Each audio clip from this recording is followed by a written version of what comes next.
Okay, let's talk about what is needed in order to sign a lease. So Okay. you want to start off and tell us what is all required. Yes. So once your application is approved, then we send you your lease electronically for you to review and then e-sign and send back to our office.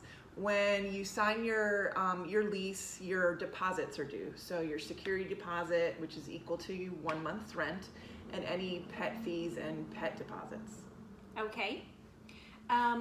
What about in the tenant portal when you have the lease signed electronically?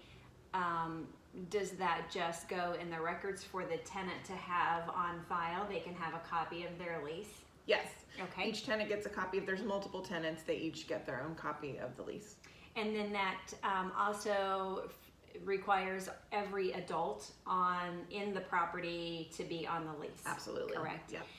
And then I know whenever you get the lease executed and we have all of that set up, you typically will schedule a move-in inspection, right? We do. We try to get that on our schedule, even if it's 6-7 months out. We like to get that scheduled.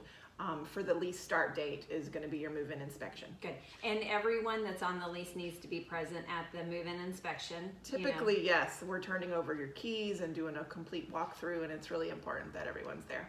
Yeah, and then typically when you go through that process, which I know is a city ordinance to have a joint inspection with the tenant and the landlord, you make notes of the condition that will later be used when they move out. Right. We take pictures and notes as we go through each room.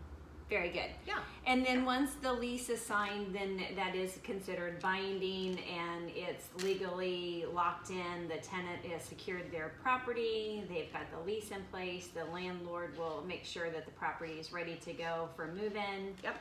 Very good. Very good. Thank you. You're welcome.